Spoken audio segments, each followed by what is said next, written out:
Y bueno, vamos a hablar de la Navidad. Vamos a hablar de lo que significa la Navidad. Pero lo vamos a hablar desde un punto de vista diferente. No lo vamos a hablar ni desde el punto de vista religioso, ni desde el punto de vista tradicional.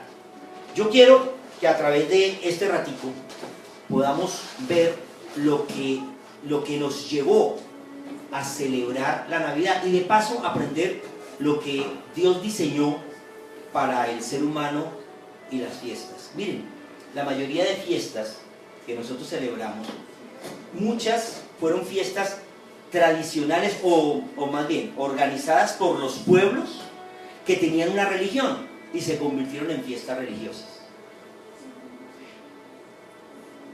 Para poder determinar un día exacto, el ser humano tenía que comprender una serie de principios. Vamos a comenzar por hablar de cómo el ser humano logró determinar el día, pero eso es muy fácil. Si me ayudas con Génesis, vamos a leer del 1, Génesis 1, vamos a leer del 3 al 5.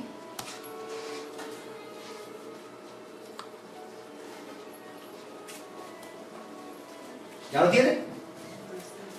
Léelo. Entonces Dios dijo que haya luz, y hubo luz. Al ver Dios que la luz era buena, la separó de la oscuridad y la llamó día, y a la oscuridad la llamó noche. De este modo se completó el primer día. Fácil. Dios dijo que haya luz y la luz la separó de la oscuridad y dijo que la luz se llamaba día, yom en hebreo, y la noche, la oscuridad se llamaba noche, la yera en hebreo. Dios determinó los ciclos. Claro, el ser humano se puso a estudiar. Pasado un tiempo y gracias a una investigación de los sabios hebreos, porque es que la cultura de la Biblia le ha dejado al mundo mucha, pero mucha información. Yo creo que todos los desarrollos importantes en la ciencia de la humanidad han sido abanderados por los israelitas. Entonces, resulta que descubrimos que la Tierra gira sobre su propio eje, que hay dos señales muy importantes. Si avanzamos un poquito más, leemos en Génesis 1, leamos el 14 y 15.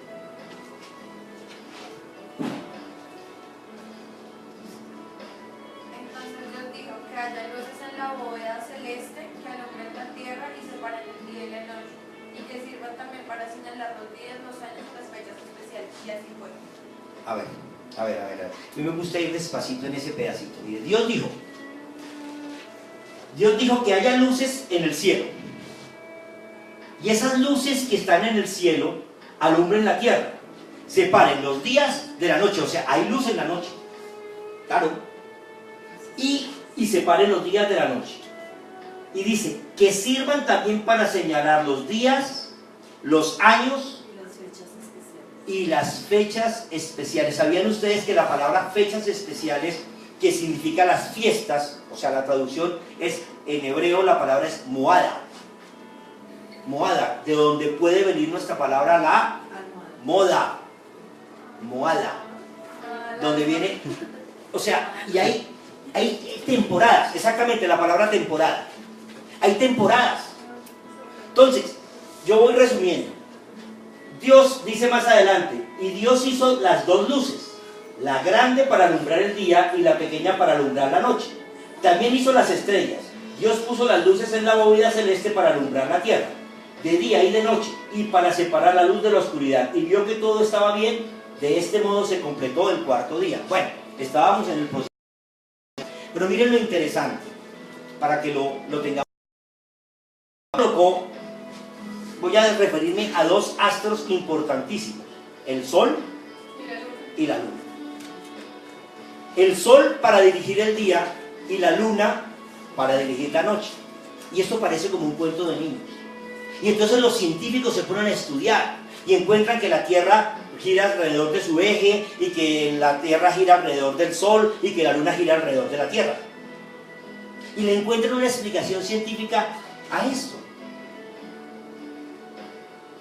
Le encuentran una explicación científica a que hay dos luces que determinan el día y que la traslación de la Tierra alrededor del Sol determinan el año y que la traslación de la Luna alrededor de la Tierra determinan el mes.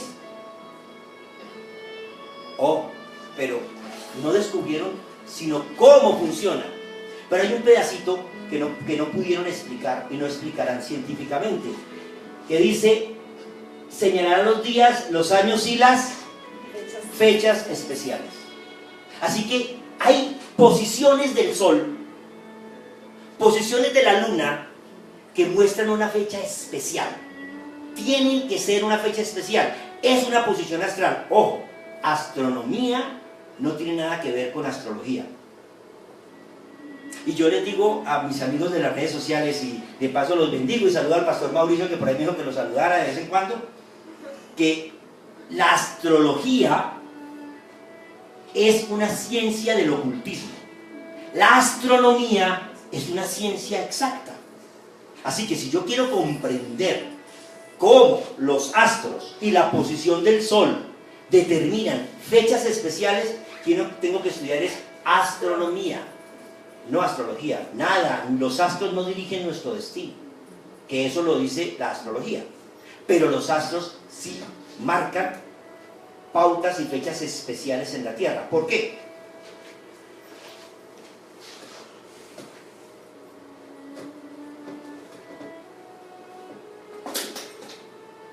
Porque el hombre mide el tiempo a través de la posición de los astros. Vamos a mirar. Decimos que la Tierra gira sobre su propio eje, y entonces el Sol que aparentemente está quieto, pero no está quieto porque nosotros nos estamos moviendo alrededor del Sol, pero vamos moviéndonos en círculos, ¿cierto? O sea, vamos haciendo este ejercicio. El Sol se va moviendo, la Tierra se va moviendo, pero nosotros vemos que hay noche y hay día, y pasa un tiempo.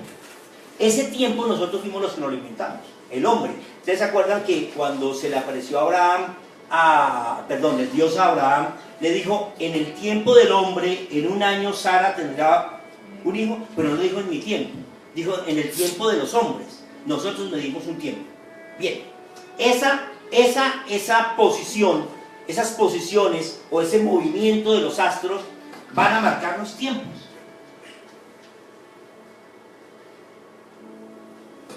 Los sabios hebreos, primero vamos a hablar de cómo contaron el mes. Entonces es fácil, mirando nosotros el cielo por las noches, vemos la luna. Pero la luna no siempre está igual, ¿o sí? No. ¿Ustedes, quién se para por la noche a mirar la luna? Yo. ¿Sí? ¿Y cómo está la luna normalmente? A veces está... ¿Cómo? Mire, hay algo que se llama luna nueva. Luego, la luna nueva es la luna cuando el mes judío comienza, la luna no aparece, está totalmente oscura, porque esperamos una luna nueva. Es el tiempo de luna nueva. Los hebreos, los israelitas, y sobre todo en la época de los judíos, del calendario judío, celebraban el comienzo del mes, cuando había noche sin luna. Ahí sabían que iban a empezar un nuevo mes. Luego empieza el cuarto creciente, o sea, uno empieza a ver la luna ahí donde se sientan los enamorados, ahí en la puntica de la luna. Y la luna empieza a crecer, y van pasando los días y cada vez es más grande la luna, se llama cuarto creciente. Luego la luna completa, estamos en luna llena, y luego empieza la luna a decrecer al cuarto menguante, hasta que otra vez estamos en luna. Estudiando, háganlo, cogiendo desde el día que estamos sin luna hasta el día que volvemos a estar sin luna, notaron que pasaban 30 lunas, 30 días, 29 días y medio, algo así, 30 días. Y determinaron entonces el mes. Es fácil, cuando yo quiero marcar algo, yo vengo y hago una marca y luego espero que se vuelva a repetir esa marca. Eso pasó para poder marcar el tiempo el que duraba el sol dándole la vuelta a la Tierra dándole la vuelta al sol. Marcamos entonces el año de 360 días, así lo marcaron. El año eran entonces 360 lunas. ¿Por qué? Porque la posición del sol volvía a llegar al mismo punto, ¿sí? Estoy haciendo un resumen, es más científico, hay que estudiarlo un poquito, pero estoy tratando de hacer un resumen de qué es lo que sucede para contar el tiempo. Así contamos los tiempos, pero ¿y esto qué tiene que ver con la Navidad? Pues tendrá que ver mucho porque Dios le dio unas instrucciones a Moisés. Y esas instrucciones a Moisés se refieren a las fiestas. Dios le dio unas fiestas a Moisés. Y esas fiestas se suceden exactamente en el mismo tiempo cada año. Y no tiene nada que ver con el conteo de los meses y de los años, sino con la posición del sol.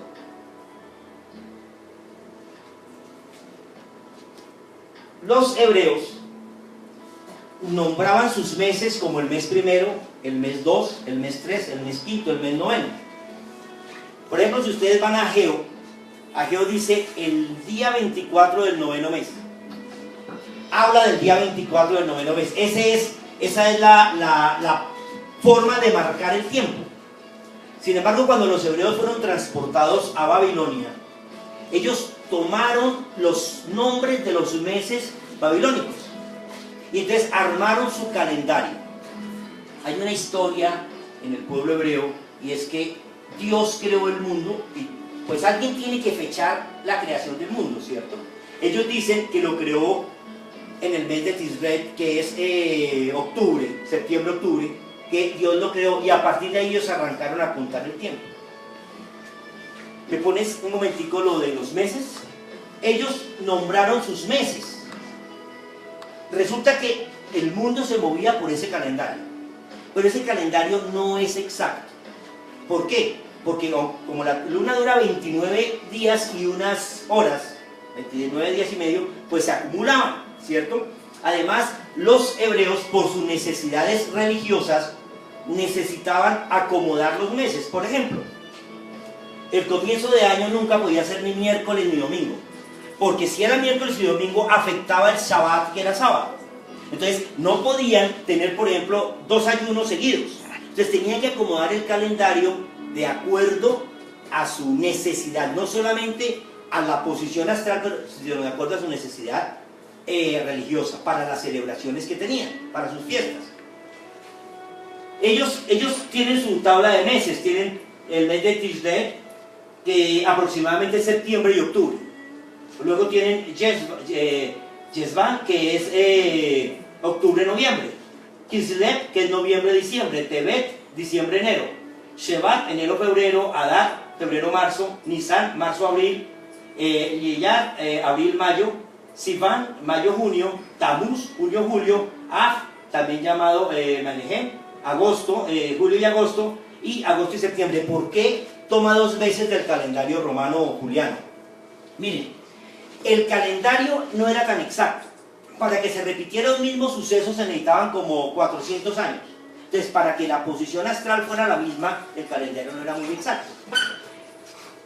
Los egipcios, los griegos, los romanos, los asirios, todos aportaron. Y se construyó un calendario general, que es el calendario que nosotros hoy vivimos después de los arreglos, que es el calendario romano, perdón, juliano. El calendario juliano cambió un poquitico la estructura de los meses, el conteo de los meses, y tiene una historia, miren, la cuento rápida porque no me quiero, este no es sencillamente es un preámbulo que necesito hacer para que entendamos la fiesta. El calendario, por ejemplo, todos los días eran de 30, bueno, algunos de 31. De pronto, por ejemplo, los meses, gracias. El mes no existía julio ni agosto, sino era quintil y sextil. Pero cuando Augusto fue emperador de Roma, les dio por decir, oiga, pues pongámosle un nombre del mes. Entonces le pusieron Augusto, antes Julio. Cuando Julio fue emperador de Roma, le pusieron el nombre Julio y le quitaron un día a febrero y se lo pasaron a julio, y por eso julio quedó de 31 y febrero de 29. Luego vino Augusto y agosto hicieron la misma operación, le quitaron un día a febrero, quedó de 28 y agosto quedó de 31. pero el tiempo son los mismos días, la misma medida. Claro, si hubieran seguido haciéndolo, pues tendríamos que cambiar los nombres por los emperadores cada vez. Después de Augusto, pues dijeron no, dejémoslos como están. Y latinizando los nombres, pues nos quedó enero, febrero, marzo, pero el conteo no arrancó con la noche sin luna, sino con la noche de luna llena. O sea, cambiaron el conteo a la luna llena, entonces estamos corridos 15 días del calendario judío, hebreo. Eso hace de que veamos que cada mes tiene, en el calendario hebreo corra entre los dos meses del calendario actual, ¿cierto? Pero esas fechas están así, miren. De todas maneras, Dios hizo un cambio, legalizó el comienzo del año, que no es en la fecha en donde los hebreos lo hacían, que es en el mes de Tisrei.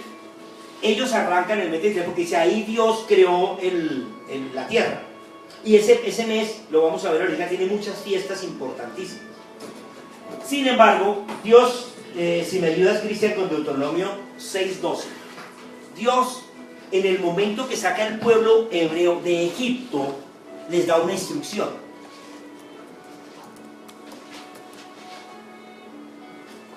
Les da una instrucción. Si alguien lo tiene, lo puede leer. Deuteronomio 6:12.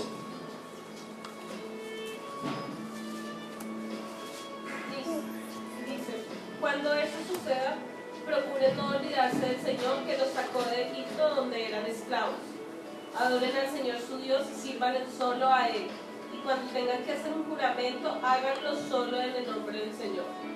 No vayan tras los dioses que adoran los pueblos de Siria. Y ahora búscame el 16, por favor, para ¿El avanzar. versículo 16? Sí, versículo 16, el versículo 16, capítulo 16, verso 2. Mire, Ok. Dios, cuando sacó a los hebreos de Egipto, marca una fecha especial, la fecha del paso de la esclavitud a la libertad. Y la marcó en un día especial. Esa fiesta que se llama Pascua para nosotros, Pesaj en hebreo, esa es la fiesta que marca el comienzo. Ahí en Deuteronomio ya la legalizan. Deuteronomio, acuérdense que es la segunda ley y ahí la legalizan. ¿Qué dice el 16:2? Dice que no vayan tras de dioses ajenos porque ya Él es el Dios. ¿Y qué dice el 16:2? Recuerden que también ustedes fueron esclavos en Egipto, por lo tanto pongan en práctica todas estas leyes. Una vez que hayan terminado de cosechar su trigo y de exprimir sus uvas, celebrarán durante 7 días la fiesta de las enramadas. A ver, es que me brinqué una fiesta. La fiesta de Pesaj dice que es en el mes de Abib. Dice, cuando llegue el mes de Abib, cumplan con la celebración de la Pascua en honor del Señor su Dios, porque fue en una noche de ese mes cuando el Señor su Dios los sacó de Egipto. Él dice que cuando comience el mes de Abib es el mismo mes de Nisan. Ese mes es el primer mes litúrgico, es el mes en el que comienza las celebraciones litúrgicas. Entonces eso nos cambia el calendario que teníamos, cambiamos al segundo calendario, nos cambia el calendario que teníamos que comenzaba con el mes de Tisrei para cambiarlo, ahora arranca con el mes de Nisan.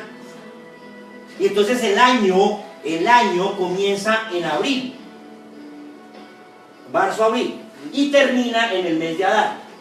Este es el calendario por el cual se rige las fiestas religiosas, inclusive las católicas. Entonces, comenzando por el mes de Abib. ¿Por qué el mes de Abib? Ustedes no notan qué es de especial, o sea, qué celebración especial tenemos entre abril y marzo. Semana Santa. Esa es la fecha del Pesaj. Esa es la fecha del paso. Ahí arranca el conteo del tiempo. Pero digamos que Dios, porque hasta el momento eso es organización humana, ¿cierto? Pero ¿cómo así que los astros marcaban las fiestas? O las festividades, o los días festivos. Pues bien, resulta que en su orden, Dios diseñó 4 eventos importantísimos que suceden en la naturaleza durante el año. ¿Alguien me puede decir qué se imagina que son esos 4 eventos? ¿Ah? Las 4 estaciones. Que, claro, en Colombia no vivimos las 4 estaciones, porque nosotros estamos en la zona centro, ¿cierto? Pero cada estación es una posición del sol astral. Tenemos 2 solsticios, un solsticio de verano y un solsticio de invierno. ¿Qué es un solsticio? Son aquellos momentos del año en que el sol alcanza su máxima altura. O sea, el sol está en su máxima expresión. La Tierra, entonces, está en el punto exacto donde el sol alumbra con más fuerza. Claro, se llama solsticio. Tenemos dos solsticios. Dijimos el de verano, que va entre el 22 más o menos y 23 de junio, y el de invierno, que es entre el 22 y 23 de diciembre. Vamos a pensar que en junio está entre el 20 y el 25 y en diciembre está entre el 20 y el 25. Pero son 2 posiciones astrales que marcan días exactos. El día 23 de abril, el mundo entero tiene que celebrar. Si nosotros lo tomáramos con las fechas exactas, vuelvo y digo, el calendario hebreo es movible porque el calendario hebreo tiene algo, y es que mueve la fiesta de acuerdo a la necesidad. Entonces a veces adicionan un mes y a veces no. Entonces hay veces que el año tiene 13 meses. Mueven los días. Nunca será el mismo día. ¿Por qué? Porque necesitan, además del conteo de los meses por la luna, necesitan también acomodarlo para sus fechas. Entonces nunca es exacto. Por eso la Semana Santa nunca nos sale exacta. Porque es que, de todas maneras, ese fue el punto de partida para inclusive el calendario que vivimos. Bueno, pero nosotros como cristianos, ¿por qué tenemos que hablar del Pesaj? De la fiesta del Paso. Porque históricamente sí podemos decir cuándo murió el Señor. No está determinado históricamente, bíblicamente, cuándo nació. Pero era el día de la fiesta de los panes sin levadura, cuando el Señor fue crucificado. Así que podemos decir con certeza, conocemos el día de su muerte, ¿cierto? Bueno, ahí partió todo el andamio del calendario para llegar a esto. Pero viene una situación, y es que así como tenemos 2 solsticios, también tenemos 2 equinoccios. Equinoccio de primavera y equinoccio de, ¿cuál me falta? De otoño. Tendríamos 2 solsticios que son el de verano y el de invierno, y 2 equinoccios que son de primavera y de otoño. El equinoccio de primavera, a los que saben, ¿cuándo es? En abril y mayo, entre abril y mayo. El equinoccio de primavera realmente es entre el 20 y 21 de abril. Y el de otoño es en septiembre. Septiembre, 20 y 21 de octubre. Bien, esas fechas, septiembre, qué pena, me equivoqué. Esas fechas, es que ya casi llego a diciembre, esas fechas son muy importantes. Son 4 puntos, que son en abril. Ya sabemos que se celebra en abril. En junio, en septiembre y en diciembre. Bien, Cristian, ayúdame por favor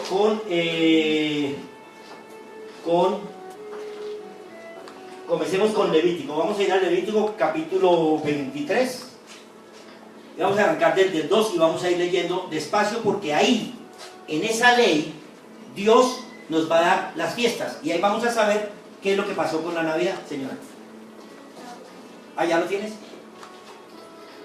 Y a los israelitas lo siguiente: estas son las fechas especiales dedicadas al Señor que ustedes llamarán reuniones santas. Bien, estas son las fechas especiales dedicadas al Señor y ustedes llamarán días santos. Listo. Entonces, quiere decir que ahí nos va a decir cuáles son las fechas que marcan los astros, ¿cierto? Bien. Leamos el 3, por favor. Trabajarás durante 6 días, pero el día séptimo no deberás hacer ningún trabajo. Será un día especial de reposo y habrá una reunión santa. Donde quiera que vivas, ese día será de reposo en el honor del Señor.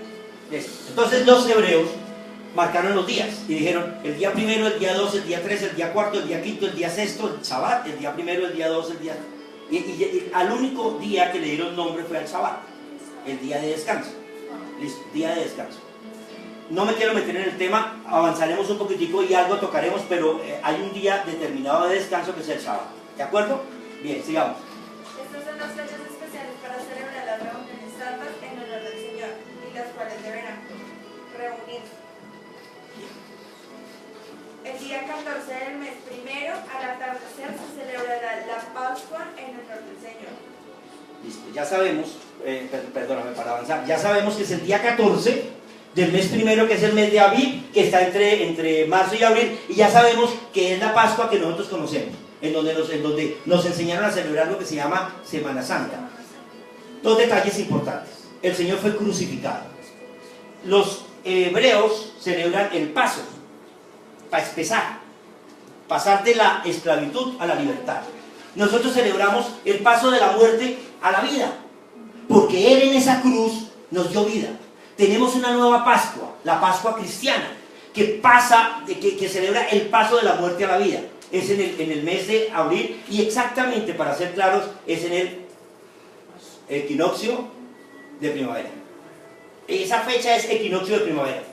Siempre los sabios ya romanos católicos que organizaron el calendario que hoy vivimos dijeron el domingo, el primer domingo después del equinoccio de primavera es día de resurrección.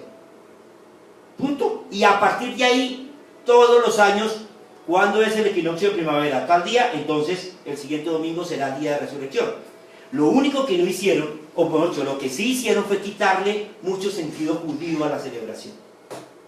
Y procuran, yo no sé, ojalá algún día Dios nos permita entender lo que los sabios hebreos y los sabios romanos quieren, pero los romanos, la Iglesia Católica evita que la Semana Santa coincida con el Pesaj judío, cuando debería ser la misma fiesta.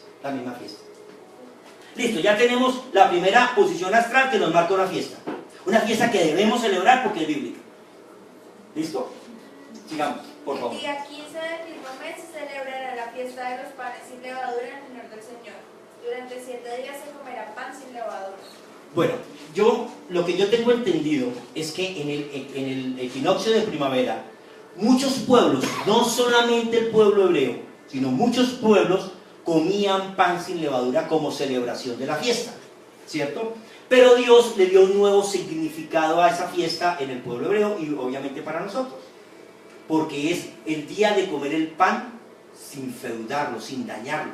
El pan que vino del cielo es el pan que volvió al cielo, es el pan que nos dio el Señor. Es el día de celebrar el pan y la sangre del Señor. Por eso lo llamamos Semana Santa, y para mí el día es un día importantísimo de celebración del pueblo cristiano. Listo. Sigamos con la siguiente fiesta. Al 22. Sáltate al 10. Y a los israelitas lo siguiente: cuando hayan entrado ustedes en la tierra que yo les voy a dar y hayan cosechado su trigo, deberán presentar al sacerdote el primer manujo de su cosecha. Al día siguiente del día de reposo, el sacerdote lo presentará al Señor como ofrenda especial para que le sea aceptado. Ahí, un momentito. Bueno, digo porque yo no quiero tocar el tema, no quiero ir lejos, pero es sencillo. ¿Cuándo tengo que presentar la ofrenda? No. Al día siguiente. O sea, que si yo reposo el sábado, el día de mi ofrenda es el... ¿Ah? Si no te brinques el domingo. Si yo reposo el sábado, mi ofrenda y mi fiesta la hago el domingo. Las fiestas todas, de aquí en adelante todas van a ver que siempre se presentará el día siguiente al día de reposo. Fácil. Entonces nosotros podemos reposar el sábado, dedicarle el sábado un poco a la meditación del Señor, y por qué no, la Biblia dice que podríamos congregarnos, pero el día de la fiesta es el día domingo, porque es el día después del día de reposo. Sigamos con esta fiesta que es, sigue Lorena. Y el mismo día que se presenten el manujo presentarán también un cordero de un año sin sin defecto como holocausto en honor del Señor. Traerán además 4,5 kilos de la mejor harina amasada con aceite para presentársele al Señor como ofrenda quemada de aroma agradable, como ofrenda para derramar, y se deberá presentar 1 litro de vino. ¿Cuándo se hace esa fiesta? Al día siguiente después del día de reposo. Ah, no. ¿Cuándo comienza esa fiesta? Dice, 15 días después de esa... sigamos, avancemos un poquito más.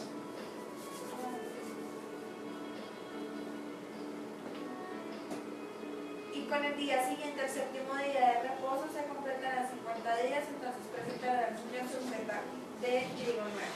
A ver, ahí ese punto. Ese es el punto. El punto es que los primeros frutos, ¿cierto? Que es la fiesta, digamos que es cuando aparece la primavera, ¿cierto? Que yo voy a recoger las cosechas. Los primeros frutos se están celebrando, o sea, la fiesta del equinoccio de primavera con los primeros frutos, que para nosotros es la resurrección del Señor. Luego dice que cuente 50 días, y es una fiesta que al contar 50 días nos va a dar en junio, ¿cierto? Y nos toca el otro solsticio, el solsticio de verano, ahí, en junio.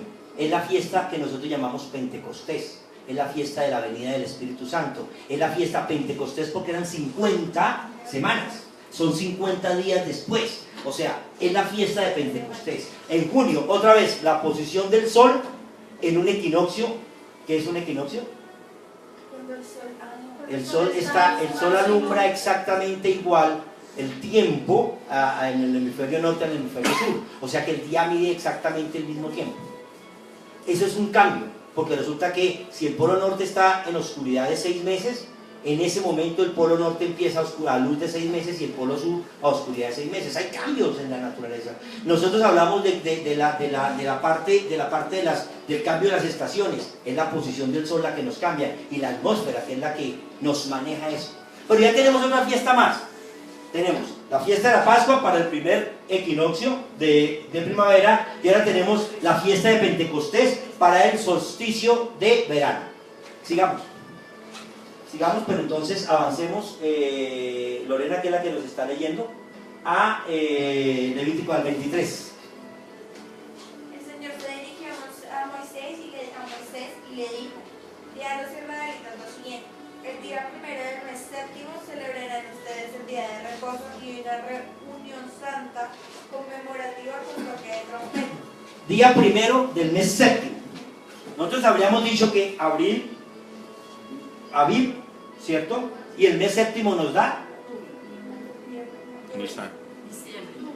No, este es el calendario, el otro. Ponme el otro. Ponme el otro. Septiembre. El otro. Ese. No, este es el oficial. Ponme el litúrgico. Bájalo. Ese es. Mira, el mes séptimo es Tishrei, que nos da septiembre y octubre. Exactamente septiembre. Septiembre, porque en septiembre tenemos el otro equinoccio, que es el equinoccio de otoño. Y en el equinoccio de otoño se celebra la fiesta del perdón. Primero se celebra la fiesta de las trompetas, que no es una fiesta religiosa, sino una fiesta histórica, porque es la fundación del mundo. Cuando comienza el mes de Tishrei, comienza el año judío, el año hebreo. Y ahí ellos tienen la fiesta de las trompetas, que es Yom Teruah. Luego viene Yom Kippur, que es la fiesta del perdón. Y luego viene Sukkot, que es la fiesta de las cabañas. Eso todo se dejó para el mismo mes. Pero tiene mucho significado, porque es el día del perdón, que yo recibo de Dios, que me pongo a paces con Dios, y me pongo a paces con los demás, y me pongo a paces conmigo mismo. Es el día en que yo me pongo a paces. Y la fiesta de Sukkot, que es la fiesta de los tabernáculos. Esa fiesta es la fiesta de las chozas, o las enramadas. Esa fiesta tiene una connotación importantísima, porque lo que celebran es que Dios habitó en una choza como nosotros. Quiero que hablo claro. Celebran que Dios habitó en una choza como nosotros. Entonces, ya tenemos la fiesta del equinoccio de otoño, que realmente es todo el mes de fiesta, porque es Año Nuevo, Día del Perdón y las enramadas. Sin embargo, yo aquí me quiero detener un poquito porque esta es la fiesta importante para lo que nosotros vamos a aprender. Y es que, ¿cómo se celebran las enramadas? Ahí dice, si tú avanzas un poquito y me ayudas, en el 34. Día de los Israelitas lo siguiente: el día 15 del mismo mes séptimo y durante 7 días se celebra la fiesta de la enramadas en honor del Señor, con una reunión santa el primer día. No hagan ninguna clase de trabajo.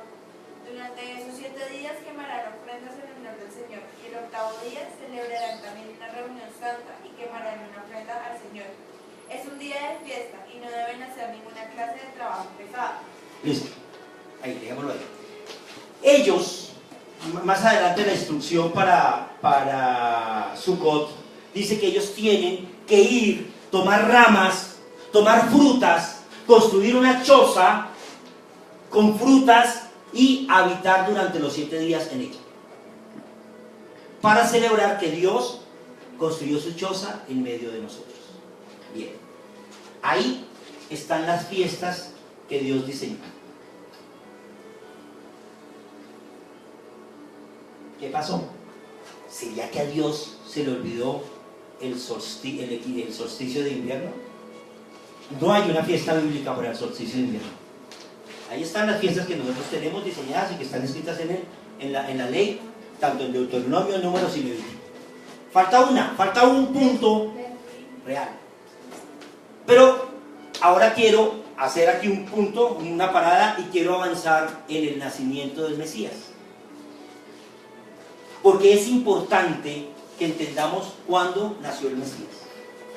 Yo les dije que era más histórico y esto que religioso. Quiero que lo entendamos, porque es que entre los cristianos hay una división grandísima, que si Navidad, que si no Navidad, que es una fiesta pagana, que es una fiesta del mundo, que las Saturnalias, que no sé qué. Hay una cantidad de confusión porque no entendemos.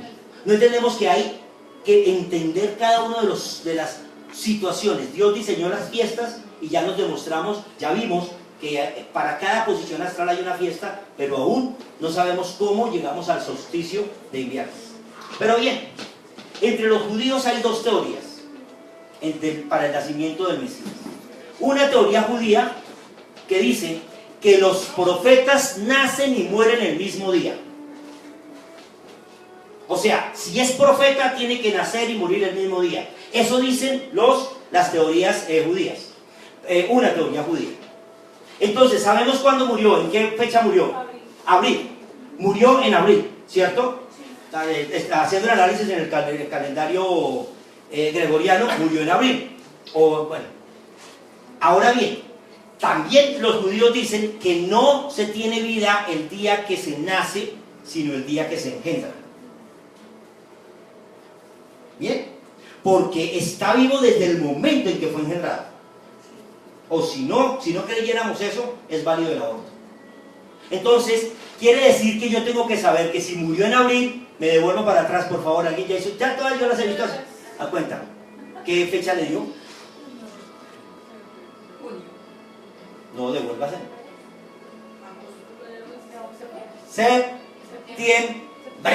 O sea, que para que, si se cumple esa teoría, para que él hubiese nacido en abril, claro, se devuelva para atrás 9 meses, te da septiembre. ¿Ah? No, abril. Estamos hablando de abril, cumplió en abril. ¿Ah? Septiembre. Cuenta desde septiembre para atrás 9 meses. Sus matemáticas las manejamos después, a mí me da septiembre. Y tiene una razón. La razón es que si fue concebido en septiembre para que muriera en abril. Esa es una teoría, yo no estoy diciendo que sea la verdad. No sé, es una teoría.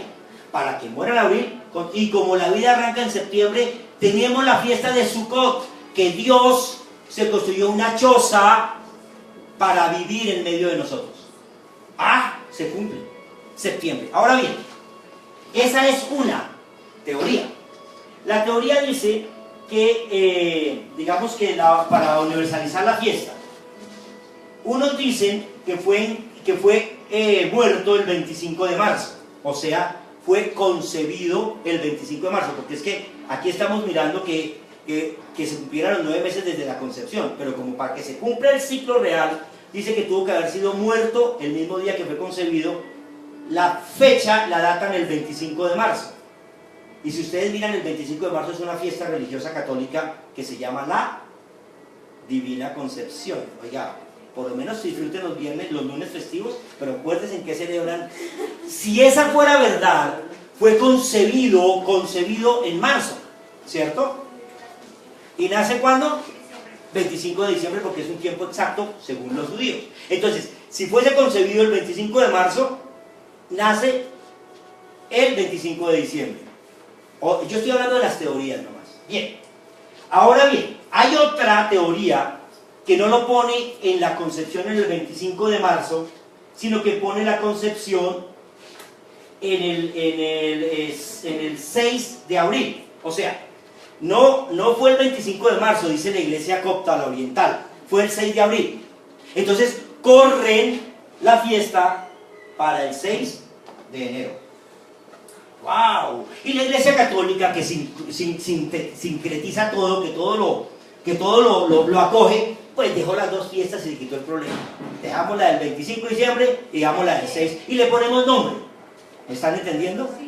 Hasta el momento estoy hablando de las teorías. Lo que sí podemos nosotros mirar es que la fiesta del 25 de diciembre, que la llamamos Natividad, y la fiesta del 6 de enero, que la llamamos Epifanía, o la fiesta la llaman Reyes, pero realmente sigue siendo la Navidad o el nacimiento, son dos fiestas marcadas por decisiones humanas que dijeron cuándo podía ser, ¿cierto? Ahora, yo quise ir un poquitico más allá. Yo quiero que me ayudes, Cristian, con el Evangelio de Lucas, capítulo 2. Leámoslo desde el verso 1. Lo vamos a leer porque es que cuando la Biblia no nos da cosas exactas, tenemos que mirar para que sea algo exacto. Hasta el momento tenemos las teorías. Hay otra teoría que no la he dicho, y es la teoría de las Saturnalias romanas, que dice que el dios Mitra nació el 25 de diciembre. El 25 de diciembre nacieron todos los dioses. Tengan la seguridad que van a encontrar que todas las celebraciones de todas las fiestas los dioses nacieron el 25 de diciembre, ¿cierto? Nacieron todos los dioses. Pero el dios Mitra dice que había nacido eso, entonces era un festival romano que celebraba esa fiesta, el 25 de diciembre. Pero aquí dice algo, dice: por aquel tiempo el emperador Augusto, ¿existió o no existió el emperador Augusto? Sí. O sea que estamos hablando de un hecho real, ¿cierto? El emperador Augusto ordenó que se hiciera un censo de todo el mundo. Este primer censo fue hecho siendo Quirino gobernador de Siria. O sea, sabemos tiempo y lugar. Es cuestión de ir a la historia, porque es que miren, la Biblia, todos los hechos de la Biblia están narrados también en la historia universal. Es cuestión de ir a la historia y saber en qué tiempo fue Augusto emperador, en qué tiempo Quirino hizo el censo y en qué época era. Porque en esa época del censo, dice más adelantico, dice: por esto José salió del pueblo de Nazaret a la región de Galilea y se fue a Belén, en Judá, donde había nacido el rey David, porque José era descendiente de David. Fue allá a inscribirse junto con María, su esposa, que se encontraba encinta. Y sucedió que mientras estaban en Belén, llegó a María el tiempo de dar a luz. ¿Listo? O sea, ya ahí podemos ubicar exactamente. Entonces hay que irnos un poquitico a eso, a la historia. Hay un hecho histórico, el censo. Dice, yo fui a estudié un erudito en la historia judía que es Flavio Josefo. Y dice él así, dice: cuando leemos el Evangelio, interpretamos que este empadronamiento fue el primero de Quirino, siendo él gobernador de Siria. Flavio Josefo, historiador judío, fariseo, descendiente de familia de sacerdotes entre el año 38 y 94 de la era cristiana, dice que este personaje fue gobernador de Siria en el año 6 hasta el año 12 después de Cristo, siendo el año 6 cuando hizo el censo en Judea. O sea, hay un conteo.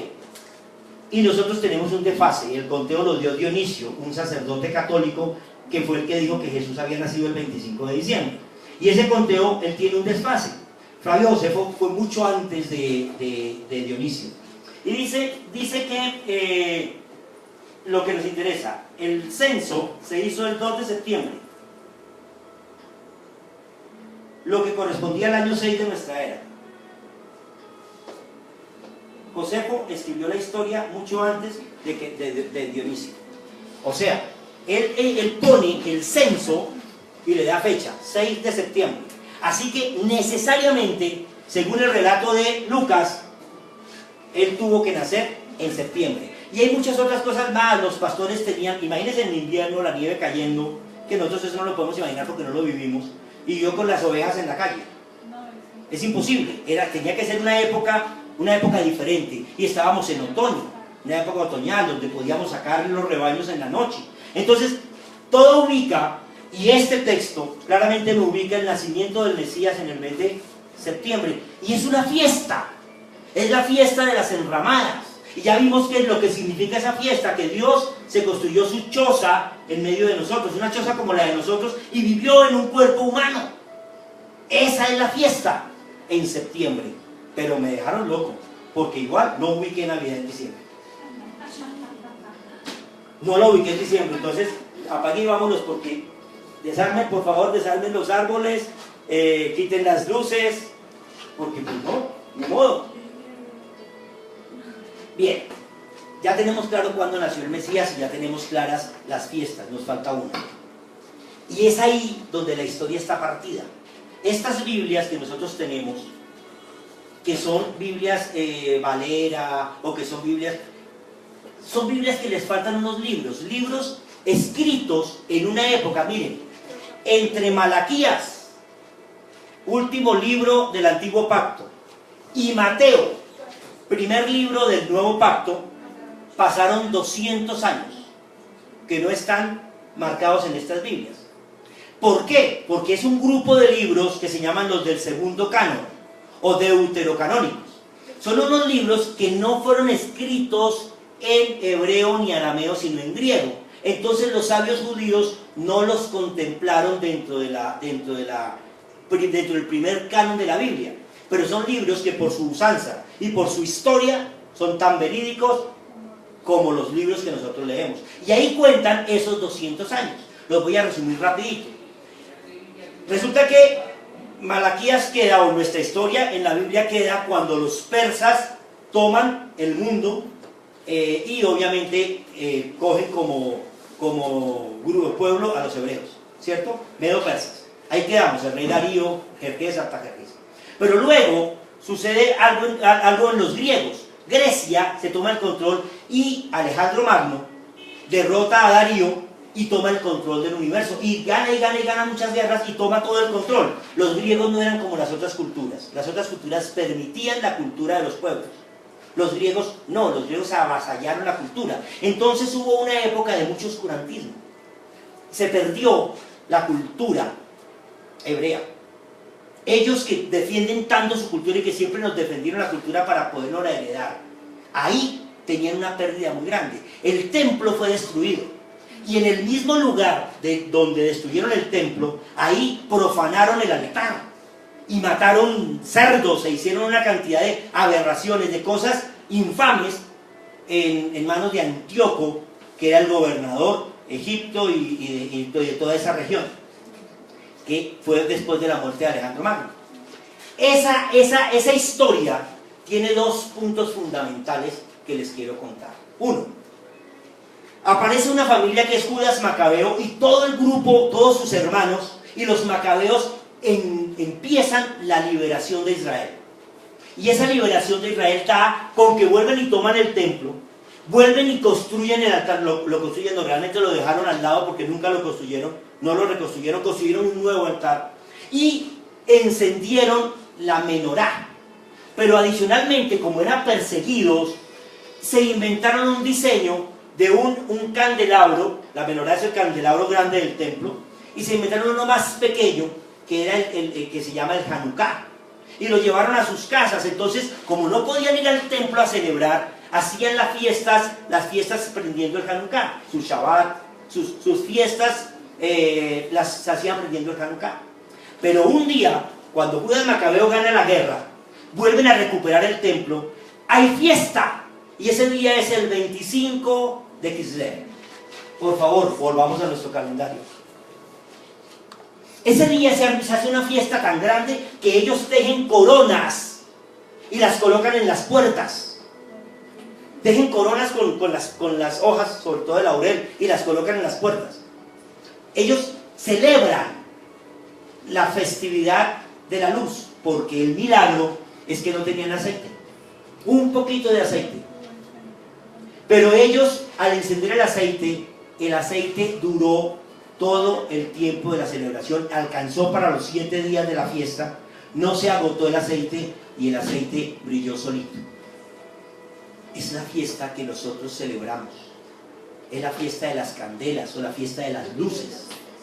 Cuando nosotros decimos vamos a prender las velitas, es la fiesta de las velitas, la fiesta de la luz. Esa fiesta sucedió en ese tiempo 200 años o más o menos 200 años. Miren que de la historia de los macabeos, descendencia de los macabeos que fueron reyes de Israel, resulta que ellos, para poderse defender de los griegos, se alían con los romanos, se hacen amigos de los romanos. Y siendo amigos de los romanos, pues empiezan a vivir un poco la cultura romana. Por eso los romanos les permitían a ellos de realizar sus cultos y tener sus celebraciones y tener todo eso, porque no eran esclavos romanos, eran aliados romanos. Pero cuando sucede el censo, ese censo generó una revuelta. Y esa revuelta hizo que ya los romanos no cogieran a Israel como estado aliado, sino como estado vasallo. Ahí ya empezó a ser estado vasallo de Roma. Pero bueno, la historia de la luz viene en esa fiesta. Bien, es importante, miren, vayan a una Biblia de Dios habla hoy, que es una Biblia que tiene los deuterocanónicos. Busquen los libros Macabeos 1 y Macabeos 2, es la misma historia, lo que les estoy contando así resumida. Pero resulta que ahí tenemos un punto importantísimo que yo lo voy a leer. En el libro de los Macabeos hay una carta.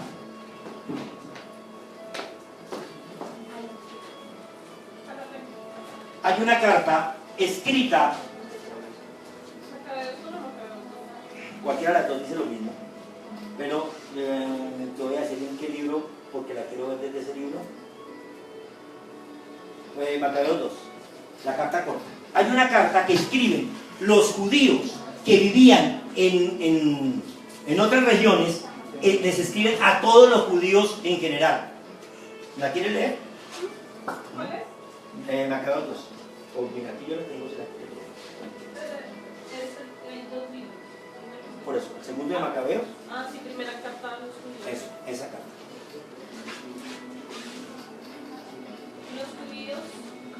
Los judíos de Jerusalén y de la región de Judea saludan a sus hermanos judíos de Egipto y les desean completo bienestar. Que Dios los llene de sus beneficios en recuerdo de la alianza que hizo con Abraham, Isaac y Jacob, sus siervos fieles. Que les dé a todos la disposición de honrarlo y cumplir su voluntad con corazón grande y ánimo generoso. Que disponga sus corazones para cumplir su ley y sus mandamientos y sus mandatos. Que les dé paz y que escuche sus oraciones y se reconcilie con ustedes y no los abandone en sus dificultades. Esto es lo que ahora pedimos para ustedes en nuestra oración. Ya en el año 169, durante el reinado de Demetrio, nosotros los judíos les escribimos a ustedes. Nos encontrábamos entonces en medio de la gran persecución y crisis que desataron en esos años. Después que Jasón y sus seguidores traicionaron la Tierra Santa y su gobierno e incendiaron la puerta principal del templo y asesinaron a gente inocente. Pero hicimos súplicas al Señor y Él nos escuchó. Le presentamos un sacrificio y una ofrenda de cereales, encendimos las lámparas y colocamos sobre la mesa de los panes consagrados. Ahora les escribimos de nuevo a ustedes para recomendarles que celebren la fiesta de enramadas en el mes de Kislev. Ahí. ¿Que celebren qué?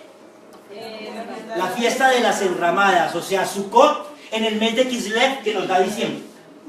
Entonces, ahí se trasladó la fiesta de Sukkot, se traslada para Kislev, que es el mes de diciembre. Ya lo otro es la estructura romana, la estructura del calendario, que no tiene fecha de días móviles, gracias. es que si seguimos leyéndola, pero yo sí los invito a que lean. Ahí tenemos una fiesta que se celebraba, que era la fiesta de las enramadas. Celebramos el nacimiento de nuestro Salvador, pero ya no lo hacemos en septiembre, sino en diciembre. Así que yo sí puedo ubicar la Navidad en el sitio de la Navidad. Lo de la historia de los romanos y todo eso, de la fiesta de las Saturnalias y todo eso, apareció 50 años después de que los cristianos celebraban la fiesta de Navidad en diciembre. Y es fácil, es la fiesta de la luz. ¿Y qué mejor luz que es la fiesta de la luz? Yo antes de terminar, ya dije la primera vez que voy a terminar, pero antes de terminar, yo quería que llegáramos a este punto y a entender que sí celebramos la fiesta que es. Sí es la fiesta de la luz, y no hay mejor luz que la luz de Él.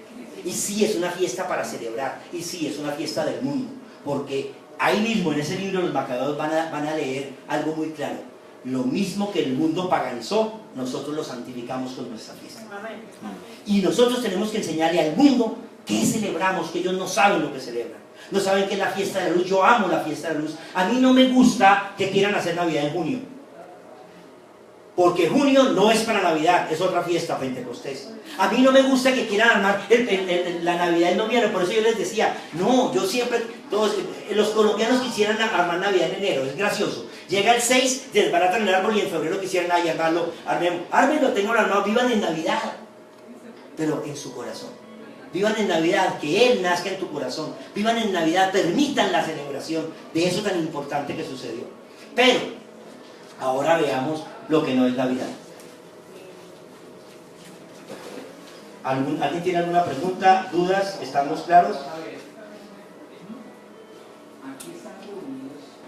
El mundo entero celebra sus festividades a fin de año, pero ya no se mueve por ese sentido espiritual de darle gracias a Dios porque construyó su choza en medio de nosotros, sino que ahora construimos una fiesta para Mamón. ¿Saben quién es Mamón? El Dios dinero. Y si no hay plata, no hay felicidad en Navidad. Si no tenemos dinero, no podemos pasar la buena, porque construimos templos grandísimos para Mamón, unos templos impresionantes para Mamón.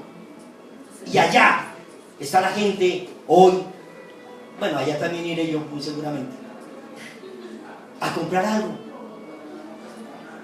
Pero que el detalle que compremos, que las cosas que hagamos en esta fiesta no sea movido por esa parte comercial, porque se perdió el sentido de la fiesta. Se perdió porque construimos templos para Mamón.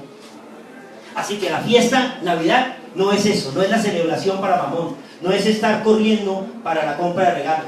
El que ama el dinero no se saciará nunca de él. Y nosotros tenemos que pensar en eso. Mucha gente hoy vive la fiesta pensando en los regalos, pero no en lo que significa, en la importancia de que un día el Señor construyó su choza y habitó en medio de nosotros. Hay otras cosas que no son Navidad, pero yo quiero hablar del espíritu que se robó la Navidad, y con esto voy a terminar. Me toca, porque si no, no vamos a poder clarificar. Si tú le preguntas hoy a alguien ¿qué celebras en Navidad?, sobre todo a las nuevas generaciones, muchos no te van a saber contestar, porque ha sido inundado por otras cosas, por otros elementos y por otros personajes que no tienen nada que ver con Navidad. Las diferentes religiones, las cuales han sido, digamos que organizadas por los seres humanos, han diseñado fiestas. Pero la fiesta de Navidad ha sido siempre, han querido siempre quitarla, porque ustedes no sabían que esta es la única oportunidad que tenemos los cristianos para enseñarle a la gente realmente lo que sucedió, que nació y que murió. Esta es la única fecha que podemos ir a compartir los buñuelos y la natilla, a hacer una novena que no sea novena, porque hay que enseñar a la gente que saco con repetir y repetir y repetir, pero podemos ir y enseñar un poquito, aprovechar el tiempo enseñando un poquito de lo que significa. Es ese tipo de fiesta, es el tiempo que podemos usar para predicar, compartir. ¿Por qué dije yo, y el título de esta enseñanza que doy al final y no al principio es Navidad, una fiesta del mundo que celebramos los hijos de Dios? Porque ¿qué dice Juan 3:16? Porque de esa manera amó Dios al mundo Uy, deberían decirlo en coro. Porque de tal manera amó Dios al mundo que ha dado a su Hijo unigénito para que todo aquel que en él cree no se pierda, mas tenga vida eterna. Amén. Porque de tal manera amó Dios al mundo que nos dio la Navidad. Porque nació su Hijo. Porque niño nos es dado, dice Isaías 9. Porque es el Rey. Pero un día fue niño. No apareció, no llegó, nació y creció y se formó como nosotros. Pero hay un espíritu que se roba la Navidad. Voy a comenzar leyendo una historia. Voy a leer dos historias pequeñitas para que entendamos. Se estima que Nicolás di Bari nació cerca del año 280 en Patras, una ciudad del distrito de Lucía, en la actual Turquía. Era hijo de una familia acomodada. Creció bajo los tirantes deseos de sus padres. Su padre deseaba que siguiera sus pasos comerciales en el mar Adriático, mientras su madre pretendía que fuera sacerdote como su tío, el obispo de Mira. Sobre la historia de Nicolás di Bari se armó toda una leyenda. Resulta que se cree que alrededor del año 1624, cuando los inmigrantes holandeses fundaron la ciudad de New Amsterdam, hoy llamada Nueva York, obviamente llevaron con ellos sus costumbres, y entre ellas llevaban un mito, que Nicolás di Bari, que era un sacerdote que dedicó su vida a ayudar a otros y a hacer fiestas y regalos, y en fin, lo llamaban Sinterklaas. Sinterklaas era un santo, el santo Sinterklaas. Y ellos le celebraban a Sinterklaas. Ellos llevaron su patrono. Obviamente hacían su festividad para Sinterklaas. En el año 1809, el escritor Washington Irving escribió una sátira, Historias de Nueva York, y para burlarse de Sinterklaas le puso el nombre de Santa Claus. Hasta ahí era una historia, pero resulta que siguió caminando la historia, sigue caminando.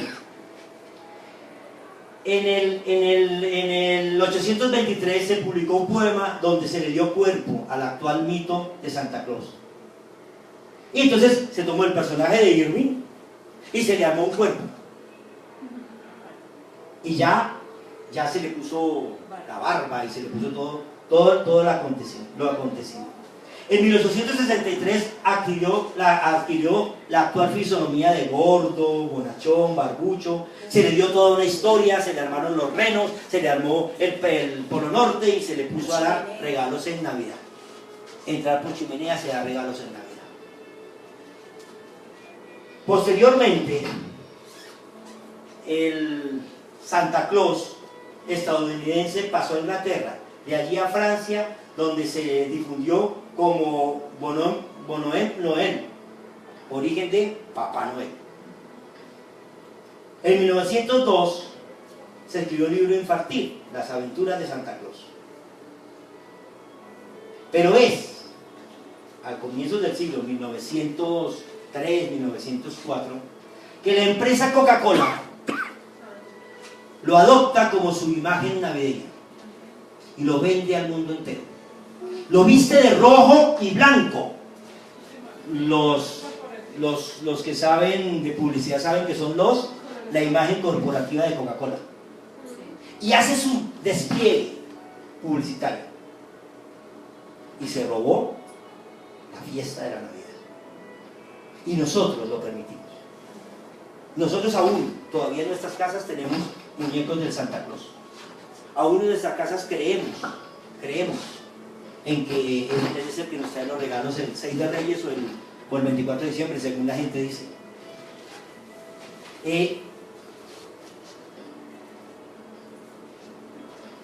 Los colores de Santa Claus quedaron ahí porque Coca-Cola hizo todo su esquema publicitario. Y a nosotros se nos fijó esa idea. Y la Navidad sin Santa, para mucha gente ya no es Navidad. Pero la Navidad no es eso. La Navidad no es comercial. La Navidad solamente celebra, conmemora que Dios un día construyó una choza como nosotros y habitó dentro de ella. Esa es la verdadera Navidad. Y tiene un propósito. ¿Sabían? Que nosotros entendamos que es el día de la reconciliación. Por eso les decía, miren, en el mes de septiembre que no tenemos fiesta. Des en cuenta que tenemos una fiesta para abril, Semana Santa, una fiesta para junio, para julio, sí, el Día del Amor y la Amistad. Para julio, que tenemos la fiesta la fiesta para julio, la fiesta de Pentecostés, y ya no tenemos la fiesta en septiembre. La volveremos a celebrar cuando Él venga. Volveremos a hacer Sukkot en septiembre, estoy completamente seguro. Pero la fiesta la trasladaron para el mes de diciembre y es la fiesta de la Navidad. Y eso es lo que a nosotros nos debe quedar como importante. Dice Malaquías que el Señor vendrá como sol de justicia. Por eso es la fiesta del sol. Y hará reconciliar el corazón de los padres con los hijos. Si en tu Navidad no hay reconciliación familiar, todavía no has llegado a Navidad. Si tienes que hacer Navidad con elementos fuera de lo que es la fe en el Señor y en su obra, todavía no hemos llegado a Navidad. Bueno, a ustedes y a las redes sociales, pongámonos en pie, vamos a orar, pero a las redes sociales, igual que a ustedes, yo sí quiero decirles, celebren la Navidad, pero con conocimiento, sabiendo exactamente que no podemos dejarnos mover por ideas y por doctrinas y por enseñanzas diferentes. La Navidad es una fiesta que celebra el mundo y que también celebramos los hijos de Dios.